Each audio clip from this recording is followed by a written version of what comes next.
Mga istoryang may labot ang sugbo. Balita sa kalambuan. Kini ang Governor Pama Weekly Roundup.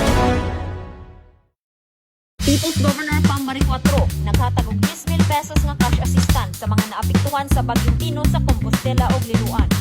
Nakadawat og tag 10,000 pesos nga cash assistance ug tag 10 kilos nga bugas ang 391 ka residente sa Compostela ug 482 ka benepisyaryo sa Liloan tabang sa padayon nga recovery human sa bagyong Tino. Nagpadayon ang Cebu Provincial Government sa pagtabang sa mga pamilyang naapektuhan sa baha ug kadaot sa kalamidad. Seguridad sa mga eskwelahan sa Sugbo, ipanigod ni People's Governor Pam Marie 4 sa meeting sa Provincial Peace and Order Council. Ipasiguro ni People's Governor Pam Marie 4 ang kaluwasan sa mga tunhaan. Dinasig ang masugod na koordinasyon sa kapulisan, eskwelahan, LGUs o komunidad aron malikayan ang presidente sa Gamwar ug uban pa nga panagbangi sa mga estudyante. Mga empleyado sa Kapitulyo gibansay-bansay sa hands-only CPR aron makatabang kung adunay emergency. Gituduan ang mga kawani sa Kapitulyo sa hands-only CPR. Ang mga empleyado gipaligon ang kaandam sa emerhensya sa Sagipo Save a Life with CPR. Gituduan sa pagluwas sa cardiac arrest, pagtawag og tabang ug gustong chest compression. Gusto ni People's Governor Pam Marie 4 nga andam ang mga kawani sa Kapitulyo sa pagtabang o pagluwas og kinabuhi. People's Summit gipahigayon alang sa mas inklusibo nga panggobyerno.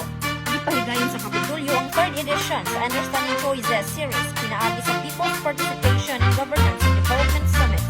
Sa summit gitambong ang civil society organizations, people's organizations, non-government organizations, business groups ug government agencies. Sa administrasyon ni People's Governor Pam Marie 4, ipaminaw ang tingog sa katawhan, usa ka participatory governance ug people-centered development ang iyang liderato. Sisterhood Agreement gipirmahan sa Cebu Province, Cebu City, Talisay City ug San Juan City.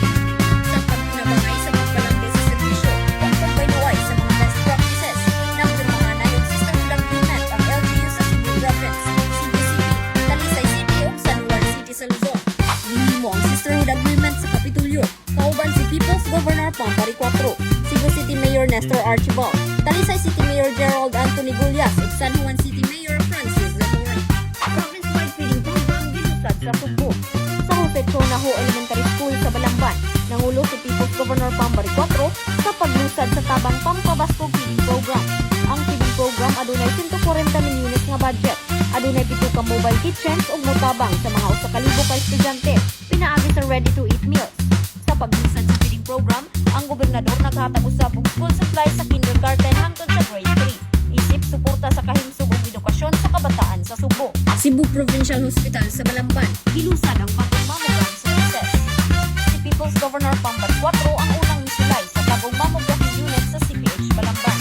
Ipamatud-an sa gobernador nga kasaligan ug kalidad ang mammography unit sa CPH Balamban aron pagdasig sa mga kababayen-an nga mopaubos sa mammogram services aron sa iyo mamahimo ang best screening.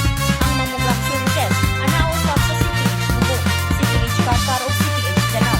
Libre kini sa kwalipikadong pasyente ubos sa PhilHealth Yakap human sa assessment o professional. Habal-habal drivers sa pinamungahan nakadawat og ayuda gikan sa Kapitulyo.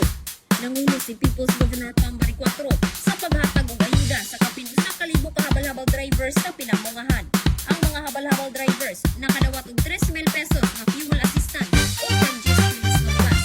Mga produkto sa primero distrito gipasigarbo og bibida sa Our Cebu program. Suportado ni People's Governor Pam Marie 4 ang mga lokal nga produkto gikan sa kalungsuran sa primero distrito sa Sugbo nga gibida sa Our Cebu program sa Rodellos Galleria.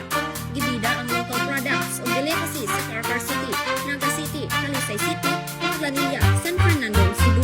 Maukadto ang mga naglangkob sa mga istorya o kasayuran may labot ang mga Sugboanon. Hangtod sa sunod simana sa Weekly Roundup.